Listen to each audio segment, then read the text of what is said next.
우리 함께 인사하겠습니다. 잘 나오셨습니다. 성도님 얼굴만 봐도 든든합니다. 사랑하고 축복합니다. 사랑하고 축복합니다. 감사합니다. 깨어 기도하라 세 번째 시간입니다. 생각하고 회개하고 행동하라. 생각하고 회개하고 행동하라 라는 제목으로 요한계시록 2장 1절에서 7절 말씀 함께 나누겠습니다. 회개와 관련된 아주 명언들이 참 많이 있더라고요. 그래서 제가 몇몇 분들의 회개와 관련된 명언들을 함께 나누기를 원합니다. 로버트 스미스라고 하는 분은 이런 말을 했습니다. 진정한 회개는 두 가지 특징이 있다. 하나는 과거를 눈물 어린 눈으로 쳐다보는 것이요, 다른 하나는 미래를 조심스러운 눈으로 쳐다보는 것이다. 이런 말을 했습니다. 회개라고 하는 것은 과거를 철저히 눈물을 흘려가면서 반성하는 것이다. 이런 말인 것이지요. 그리고 그러한 반성이 있어야 조심스럽게 미래로 한 발자국 한 발자국 나아갈 수 있게 된다는 것입니다. 철저한 자기 반성이 있어야 밝은 미래를 향해 나아갈 수 있다. 회개가 그런 것이죠. 철저한 자기 자신의 죄악과 욕망을 다 회개해야 밝은 미래로 우리가 나아갈 수 있다는 것 아니겠습니까? 영국의 철학자 존 로크는 이런 말을 했습니다. 교육은 신사를 낳고 독서는 좋은 것을 만들며 회개는 완전한 사람을 만든다. 이 존 로크는 교육가 출신입니다. 교육 철학자라고 할 수가 있지요. 그는 교육을 하면 젠틀한 사람을 만들 수 있다. 신사가 젠틀맨이죠. 정말 젠틀한 사람을 교육을 통해서 만들어 나갈 수 있다는 것이죠. 그리고 책을 읽으면 좋은 것을 만들어 갈 수 있다. 많은 책을 읽어야 우리가 이 세상에서 생산적인 일들을 해나갈 수 있지 않겠습니까? 그런데 회개해야 완전한 사람을 만들 수 있는 것이다. 보통 회개하면 좀 낮아지고 좀 절망 가운데 빠지는 것 같고 비굴해지는 것 같지만, 그러나 진정으로 회개하는 사람만이 완전한 사람이 된다. 이런 말을 해 주었던 것입니다. 마지막으로 일본의 신앙인이었던 후지 다케시라고 하는 분은 회개란 다만 도덕적으로 죄를 뉘우치는 것이 아니라 마음을 새롭게 하는 일이다. 이런 말을 했습니다. 회개야말로 새 마음을 가지고 새로운 출발을 할 수 있게 하는 힘이 된다는 것 아니겠습니까? 회개하면 절망으로 빠지지 않는 거예요. 회개 자체가 우리의 죄를 뉘우치는 것이지만 새로운 마음으로, 새로운 각오로, 새로운 길을 향해서 나아가게 하는 것이 바로 이 회개라고 하는 것입니다. 오늘 본문을 보면 사도 요한은 예수 그리스도의 말씀을 지금 에베소 교회에 선포하고 있죠. 이 요한계시록의 말씀이 소아시아 7교회를 위해서 쓰여진 편지 아니겠습니까? 7교회에 대한 이야기가 이제 요한계시록 2장과 3장에 나오고 있는데요. 이 에베소 교회를 향해서 칭찬도 하고 있지만 우리 주님은 회개를 촉구하고 있다는 것입니다. 왜 그들이 회개해야 하는가? 그 부분을 오늘 함께 나누기를 원합니다. 먼저 2절과 3절을 보면 에베소 교회가 정말 잘하고 있는 것이 무엇이었는지 칭찬하고 있죠. 내가 내 행위와 수고와 내 인내를 알고 또 악한 자들을 용납하지 아니한 것과 자칭 사도라 하되 아닌 자들을 시험하여 그의 거짓된 것을 내가 드러낸 것과 또 내가 참고 내 이름을 위하여 견디고 게으르지 아니한 것을 아노라. 에베소 교회는 그야말로 칭찬받아 마땅한 교회였습니다. 그들은 그들의 행위와 수고, 인내, 또 그들이 참고 게으르고 견뎠다는 것이죠. 참고 견디고 게으르지 아니하였다라는 것입니다. 에베소 교회는 사역이면 사역, 봉사면 봉사, 정말 으뜸이 되는 교회였다는 것이죠. 이웃을 위해 선한 일을 했고 많은 수고를 아끼지 않았으며 또 그러한 일을 행함에 있어서 인내할 줄 알았고 또 여러 사람들과 함께 일할 줄 알았고 고난과 시험이 와도 참고 견뎠으며 언제나 헌신적으로 일했으며 게으르지 않은 교회였다라는 것입니다. 그러니 주님께서 이 교회를 칭찬하실 수밖에 없었던 것이지요. 또 그들은 진리를 사수했습니다. 생명과 같이 진리를 사수하는 데 앞장섰습니다. 그들은 악한 자들을 용납하지 않았습니다. 자칭 사도라 하는 사람들을 시험해 보았습니다. 그래서 그가 잘못된 자였다면 그들의 거짓을 그대로 드러내어 주었습니다. 한마디로 그들은 진리와 비진리를 제대로 구분할 줄 알았다는 것이지요. 아시겠지만 이 요한계시록이 쓰여졌던 때가 사도 요한이 90세가 넘었을 때 아니겠습니까? 사도 요한은요 20대에 예수님을 만나서 예수님의 제자가 되었습니다. 그 이후로부터 70년간 교회가 어떻게 태어나게 되었고 그 교회가 어떻게 성장하게 되었고 또 어떤 핍박을 받게 되었는지 산 증인이었죠. 그래서 사도 요한은 이 초대교회에 일어나고 있는 수많은 이단들까지도 다 경험해 보았던 것입니다. 그런데 에베소 교회는 그러한 이단 사상을 철저하게 경계했고 오직 복음, 오직 예수 그리스도만을 사수하는 진리에 있어서 남다른 교회였다는 것을 잘 알고 있었죠. 예수님도 그것을 잘 알고 있었습니다. 당시 초대교회 주변에는 수많은 이단 사상들이 있었습니다. 그런데 에베소 교회는 철저하게 그러한 이단 사상들을 배격하고 오직 예수 그리스도만 붙잡고 살았던 복음 진리를 사수했던 교회였기에 우리 주님은 그 교회를 칭찬해 주었던 것입니다. 그런데 이러한 칭찬이 있었는가 하면 4절을 보면 예수님은 그들을 책망하고 있지요. 그 책망이 어떤 책망이었습니까? 너를 책망할 것이 있나니 너의 처음 사랑을 버렸다라는 것입니다. 그들은 사랑도 있었고 헌신도 있었고 또 진리를 사수했지만 중요한 것은 처음 사랑을 버린 것, 그것이 우리 주님 보시기에 책망할 것이 되어버렸다라는 것입니다. 처음 사랑은 두 가지 의미를 가지고 있습니다. 첫째는 예수님에 대한 첫사랑을 잃어버렸다라는 것입니다. 진리를 사수하는 측면에 있어서는 탁월했지만 그것이 형식주의화 되어 버렸다는 것이지요. 형식적인 신앙생활로 변질되어 갔다는 것입니다. 에베소 교회는 사도 바울이 세운 교회였습니다. 그리고 사도 바울이 순교 당한 이후에 사도 요한이 소아시아로 가서 에베소 교회를 섬기게 되었죠. 역사와 전통이 있는 교회였습니다. 안디옥 교회 다음으로 참 역사와 전통이 있는 교회, 그 교회가 바로 에베소 교회였지요. 초대교회 7교회 명단을 여러분들 보시면 아시겠지만 사도 바울이 쓴 편지, 서신서에 등장하는 교회는 에베소 교회가 유일하죠. 다른 교회는 어찌 보면 신생교회라고 할 수 있어요. 다른 6개 교회는. 그런데 이 에베소 교회는 그야말로 역사와 전통을 자랑하는 교회예요. 최소 50년 이상 된 교회라고 할 수 있죠. 사도 바울이 세웠기 때문에. 그리고 지금은 사도 요한의 나이가 90이 넘어갔기 때문에 최소 50년 이상 된 교회였다는 것을 알 수가 있습니다. 제가 어떤 세미나를 한번 참석한 일이 있었는데요. 그 세미나의 주제는 교회 갱신을 위한 세미나였습니다. 교회 갱신. 그 강의를 들어보니까 미국의 CRC 교단의 책임자였던 분이 그 세미나를 주관을 하셨는데요. 그분이 그런 말씀을 하시더라고요. 교회를 연구해 보니까 30년 이상이 지나게 되면 교회가 기울더라. 성장도 기울고 형식주의에 빠져버리는 경우를 많이 보게 되었다라는 것이었습니다.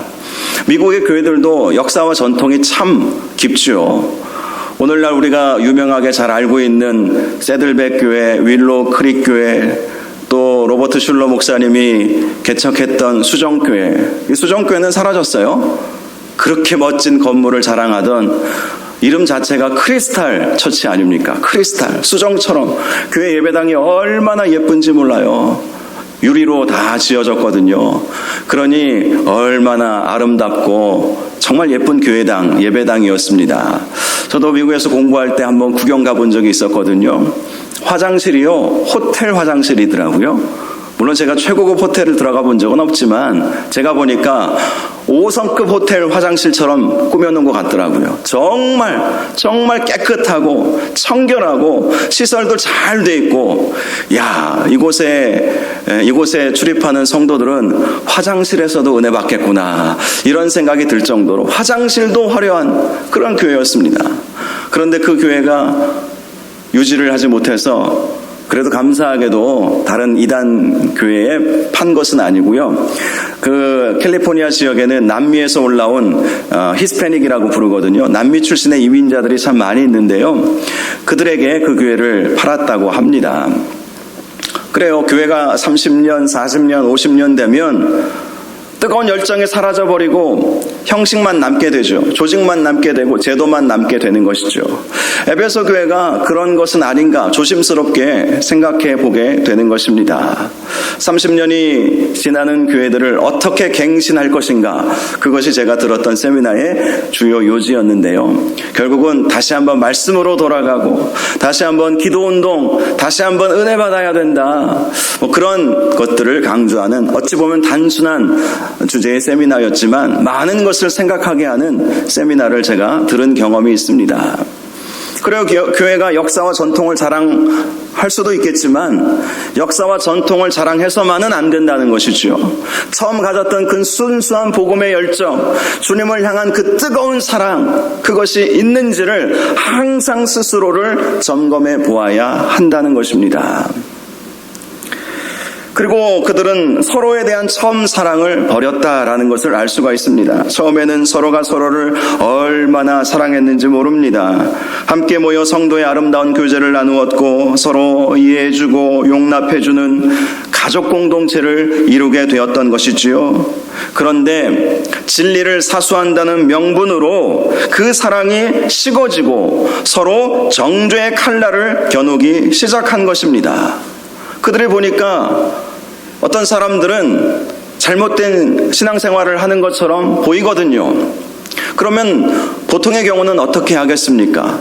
눈물로 기도해주고 안타까운 마음으로 권면하고 위로하고 다시 한번 복음 안으로, 진리 안으로, 참 사랑 안으로 들어오도록 하는 것이 정상적이지 않겠습니까? 그런데 에베소 교회는 시간이 흐르면서 그러한 사랑은 다 잃어버리고 서로 이것이 문제다, 저것이 문제다 정죄하고 비난했던 것이지요. 그러니 하나님께서 말씀하시는 것이죠. 진리를 사수하는 것 너무나도 좋은 일인 것은 분명합니다. 그러나 사랑을 잃어버리지 말라는 거예요. 사랑하라는 것이지요. 헌신하는 것도 사랑으로 하라는 것이고 진리를 사수하는 것도 사랑으로 해야 된다. 사랑으로 해야 된다. 그들의 칭찬받을 만한 일들이 많았지만 예수님은 처음 사랑을 잃어버린 것을 심각하게 지적하신 것이었습니다. 예전에 제가 주일 오후 예배 때 이 계시록 강해를 하지 않았습니까? 1장부터 마지막 21장까지 쭉 몇 달을 걸쳐서 말씀을 전했던 기억이 있는데요. 그때도 이런 이야기를 한번 드렸던 기억이 있습니다. 제가 아는 목사님께서 부목사 때 정말 전통적이고 심지어 그 교회는요, 진리를 사수할 만큼 어떤 교회인지는 얘기는 안 해주셨어요. 그런데 본인이 부목사로 사역했던 교회는 한국 교회에서 정말 복음에 있어서는, 그리고 진리에 있어서는 최후의 보루처럼 여겨지는 그러한 교회였다고 합니다. 짐작은 가지만 어떤 교회라고 말하기가 참 어려운, 그 교회도 나름대로 발전해 나가고 있겠지요. 그런 교회, 그 교회는요, 장로님들도 원어 성경을 보면서 말씀을 분석하고 이해할 정도로 아주 수준이 굉장히 높은 교회였다고 합니다. 제가 예전에 부목사 면접을 볼 때에요, 그 교회인지 아닌지는 모르겠지만 그 교회 같기도 해요. 그 교회는요, 장로님들이 부목사님 면접을 보더라고요. 장로님들이. 그래서 장로님들이 이런저런 신학적인 것들도 다 평가를 하시더라고요. 제가 신학적 소양이 부족했는지 보기 좋게 그 교회에 떨어졌습니다. 그리고 다른 교회 가게 되고 또 유학을 가게 되었는데요. 그 교회였던지도 모르겠어요. 아무튼 그 교회에서 이런 일이 있었다고 해요. 교회에서 헌신 예배 때 어떤 강사님이 오셨는데 바나바라고 하는 사람에 대한 설교를 했다고 합니다. 예전 성경에 보면 이 바나바 앞에 권위자 바나바라고 하는 그러한 설명이 붙여져 있었는데요. 이 강사님이 바나바에 대해서 설교하면서 우리도 바나바처럼 권위가 있어야 합니다. 이렇게 설교를 한 거예요. 주님께서 주신 권세가 있어야 합니다. 이렇게 아주 목소리 높여서 말씀을 전하신 것입니다. 권위자 바나바라고 나와 있으니까. 그런데 한 장로님이 그 설교 도중에 소리 내어서 이렇게 하더라는 것입니다. 부목사님이었기 때문에 뒤에서 이렇게 앉아 계셨는데 앞자리에 앉으신 장로님의 그 하는 그 소리가 다 본당 안에 들릴 정도로 이렇게 하시더라는 거예요. 그 장로님이 왜 그렇게 하셨을까요? 그것은 그 목사님이 권위자라고 하는 이 단어를 잘못 해석했기 때문 아니겠습니까? 이 권위자라고 하는 것은 원어에 의하면 권면하고 위로하는 자를 말하는 거예요. 어떤 권세자, 능력자, 실권자를 말하는 것이 아니라 권면하고 위로하는 사람 바나바인 것임에도 불구하고 그 목사님께서 잘못 해석하고 잘못 설교하신 것이죠. 물론 그 목사님이 잘못한 것은 분명하지요. 그런데 그 장로님이 모든 회종들이 들을 수 있을 정도로 하면서 아니라는 것. 이것 좋은 것입니까? 이것 또한 잘못된 건 아니겠어요? 정말 그 장로님의 사랑이 있었다면 예배가 다 끝난 다음에 목사님 잠깐만 시간 내주실 수 있겠습니까? 하면서 제가 알기로는 이 권위자라고 하는 이 말은 권면하고 위로하는 자로 알고 있는데 혹시 목사님께서 착각하셨는지 모르겠네요. 다른 교회 가셔서도 혹시 잘못 전하시면 어떡하나라는 마음으로 제가 신뢰되는지 모르겠지만 이렇게 말씀을 드립니다. 여러분 그렇게 말을 하면 그 목사님도 얼마나 감사하고 부끄럽지만 감사하고 그 장로님 때문에 바나바에 대한 설교를 할 때는 결코 엉뚱한 얘기를 하지 않게 되지 않겠습니까? 정말 아들 같은 목사님이 설교를 하는데 할 수가 있는 거냐 하는 것이죠. 에베소 교회가 그러지 않았나 싶습니다. 모든 것이 완벽한 교회였어요. 헌신이면 헌신, 예배면 예배, 봉사면 봉사, 그리고 진리를 사수하는 문제에 있어서만큼도 정말 탁월한 교회였다는 것은 분명합니다. 그러나 처음 사랑을 잃어버린 것이지요. 그래서 주님께서 말씀해 주시는 것입니다. 5절을 보면 그러므로 어디서 떨어졌는지를 생각하고 회개하여 처음 행위를 가지라.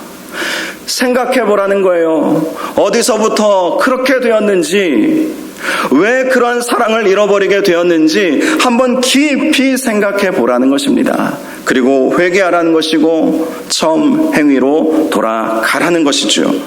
만약 그렇게 하지 아니하면, 회개하지 아니하면 내가 내게 가서 내 촛대를 그 자리에서 옮기리라. 이것은 아주 심각한 말씀이죠. 당시 에베소 교회는 우리가 촛대를 사수하는 교회다, 그렇게 생각하고 있었겠지만 예수님은 말씀하십니다. 너희가 처음 사랑을 회복하지 않으면 너희들이 굳게 잡고 있는 그 촛대라고 하는 것이 무엇입니까? 기준이잖아요. 기준, 불, 빛. 촛대는 하나님의 은혜와 하나님의 축복의 상징입니다. 그것을 내가 옮겨버릴 것이다. 사랑 없는 교회는 사실은 가망이 없는 교회이기 때문인 것이지요. 6절도 이런 말씀을 하고 있어요. 오직 내게 이것이 있으니, 사랑은 없고 이것만 있다는 거예요. 그것이 무엇입니까? 네가 니골라 당의 행위를 미워하는도다. 나도 이것을 미워하노라. 당시 니골라 당은요, 오늘날 구원파의 교리와 비슷한 교리를 주장하는 이단이었다고 합니다. 사실 이 니골라가 누구입니까? 사도행전 기록 말씀을 보면 초대교회 7 집사 중에 한 사람이에요. 그 사람이 변질된 것이죠. 초대교회 7 집사 중에 스데반 집사님은 돌에 맞아 순교했습니다. 빌립 집사님은 사마리아와 전 세계 곳곳을 돌아다니면서 복음 전하는 복음 증거자가 되었습니다. 그런데 이 니골라는 엉뚱한 길로 빠져버린 거예요. 그래서 에베소 교회는 이 니골라 당을 미워하는 행위가 있었다. 미워했다. 그런데 오직 내게 이것이 있으니, 이것은 이것만 있다는 것이죠. 복음을, 진리를 사수한다는 명분만 남아 있었다는 것이죠. 사랑은 다 사라져버렸다는 것입니다. 실제로 사랑이 없는 교회는 생명이 없죠. 사실 교회라고 하는 것은요, 완전한 사람들이 모인 곳은 아니지 않습니까? 완벽한 교회가 있다면 결코 그 교회 가지 마세요. 왜 가지 말아야 하겠습니까? 여러분들이 보기에 정말 좋은 교회, 정말 저 교회 가면 행복할 것 같다, 저 교회 가면 진리를 사수하는 교회인 것 같다, 그 교회 가면 그 교회는 나 때문에 망하게 될 것입니다. 왜죠? 내가 불완전한데, 내가 간다고 해서 내가 가면 불완전하게 되는 건 아니겠습니까? 오늘 세상에 완벽한 교회가 없어요. 어느 교회가 완벽한 교회가 있겠습니까? 사실 교회라고 하는 것은 부족함이 많아도 용납하고 이해하고 함께 분주히 노력하면서 끝까지 성화의 과정을 밟아가면서 하나님의 뜻을 이루는 것이 교회의 본질 아니겠습니까? 사랑이 있어야 한다는 거예요. 교회 안에 사랑이 너무나도 중요하다는 것입니다. 7절을 보면 이렇게 말씀합니다. 귀 있는 자는 성령이 교회들에게 하시는 말씀을 들을지어다. 이기는 그에게는 내가 하나님의 낙원에 있는 생명나무의 열매를 주어 먹게 하리라. 귀 있는 자가 되어야 한다는 것이죠. 무엇을 들으라는 것입니까? 생각하고 회개하고 처음 행위를 가지라. 이 말씀을 들으라는 거예요. 성령께서 교회들에게 하시는 이 말씀을 들으라는 거예요. 에베소 교회만이 아니라 우리 교회를 향해서, 우리 성도들을 향해서 주시는 이 말씀을 들을 수 있는 들을 귀가 열려야 한다는 것입니다. 그래야 하나님의 낙원에 있는 생명나무의 열매를 먹을 수 있다는 것이죠. 이것은 구원을 의미하는 것이고 천국 백성이 되는 것을 의미하는 것이죠. 사실 이 생명나무의 열매는 아담과 하와가 범죄하고 난 다음에 하나님께서 그것을 먹을까 하여 아담과 하와를 쫓아버리지 않으셨습니까? 에덴 동산에서 쫓아버려서 먹지 못하게 한 나무의 열매를 말하는 것입니다. 그런데 이 생명나무의 열매가 결국 예수 그리스도를 의미하는 것이죠. 예수 그리스도를 먹는다. 그리스도와의 연합, 성찬 예식을 상징하는 것이기도 하지요. 생명나무의 열매를 먹어서 구원을 얻게 해 주시겠다는 말씀인 것입니다. 오늘 말씀의 주제는 명확합니다. 생각하고 회개하고 행동하라. 이 행동은 처음 사랑을 회복하는 것, 그것을 우리에게 말씀해 주는 것이지요. 신앙생활을 하다 보면 형식주의에 빠질 위험이 참 많습니다. 늘 해오던 일을 반복적으로 하기 때문입니다. 그래서 우리는 늘 생각해 보아야 한다는 것입니다. 내가 과연 처음 사랑을 가지고 계속해서 살아가고 있는가? 늘 우리 자신을 되돌아 보아야 한다는 것이지요. 그리고 첫사랑을 혹시라도 잃어버렸다면 무엇이 잘못된 것인가? 어디서부터 잘못되었을까? 어떻게 고쳐가야 할 것인가? 이것은 생명과 관련된 일입니다. 생각하지 않으면 결국은 촛대가 옮겨지고 생명나무의 열매를 먹지 못하기 때문인 것이죠. 다음으로 생각만 해서는 안 되겠죠. 회개하라는 것입니다. 회개의 자리, 기도의 자리로 나아가서 우리가 잘못된 것을 하나님 앞에 다 용서를 구하는 것, 그것이 우리에게 필요한 것이지요. 때로는 우리가 생각해도 제대로 발견하지 못할 때도 있어요. 그런데 기도의 자리, 회개의 자리로 나아가면 하나님께서 깨닫게 해주시는 것이 있습니다. 무엇이 문제가 있었는지. 그러면 그것 붙잡고 또 기도하는 것이죠. 그리고 그렇게 회개하는 것만으로 멈춰서는 안 되는 것이죠. 처음 사랑을 회복하는 것, 행동하는 것, 그 단계까지 나아가야 한다는 것입니다. 그럴 때 촛대가 옮겨지지 않고 생명나무의 열매를 먹게 된다는 것입니다. 저와 여러분이 우리의 신앙 모습을 다시 한번 이 시간 돌아볼 수 있기를 바랍니다. 깊이 한번 기도하면서 내가 제대로 신앙생활하고 있는가, 제대로 예수 믿고 있는가. 예수 믿는다는 것이 단순한 것 같아도 쉽지 않은 세상을 우리는 살고 있지 않습니까? 오죽했으면 한경직 목사님이 마지막 유언으로 제자 목사들에게 예수 잘 믿으시오, 예수 잘 믿으시오 그러고 돌아가셨겠습니까? 이제 한 10개월 정도 되어 가는 것 같아요. 정필도 목사님 가족들에게 남긴 유언도 제가 녹음된 걸 들어보니까 자녀들에게 예수 잘 믿어야 돼, 교회 나간다고 예수 믿는 거 아니야, 교회 나간다고 예수 믿는 거 아니야, 똑똑하게 그 말씀 해주시고 돌아가신 것도 제가 들어보았습니다. 예수 믿는다는 것이 쉬운 것 같아도 쉽지 않아요. 마음으로 믿어 입으로 시인하는 것 단순한 것 같아도 정말 마음으로 믿는 것이 쉽습니까? 우리의 마음을 사단이 얼마나 유혹하고 조정합니까? 입으로 시인하는 것이 쉽습니까? 입으로 형식적으로 시인하는 것이 아니죠. 진정으로 주님을 고백하고 주님을 위해 살아가는 것, 그것이 정말 예수 믿는 것 아니겠어요? 그런데 그 예수 믿는 것이 내 힘으로 됩니까? 주님의 도우심을 간구하고 주님을 의지하고 주님만 바라보고 믿어야 하는 것 아니겠습니까? 그래서 우리는 날마다 우리 자신을 돌아보아야 하는 것이죠. 잘 믿고 있는가? 그리고 하나님께서 주시는 깨달음이 있다면 그거 붙잡고 기도하는 것이죠. 그리고 하나님께서 주신 말씀에 따라서 다시 한번 일어서는 것, 다시 한번 처음 사랑을 회복하고 다시 한번 주님 붙잡고 나아가는 것, 이것이 참 중요한 것입니다. 올해 첫 금요 기도회 시간에 이 말씀 우리에게 주신 것이 얼마나 감사한지 모르겠어요. 지난주 주일에도 그렇고 오늘도 그렇고 첫사랑을 회복하는 올 한 해가 되었으면 좋겠다. 이 마음으로 이 밤에 함께 기도할 수 있기를 바랍니다. 회개할 것이 있으면 회개하고, 그리고 첫사랑을 회복하고 처음 열정, 순수했던 그 마음 가지고 주님을 끝까지 섬길 수 있도록 인도하여 주시옵소서.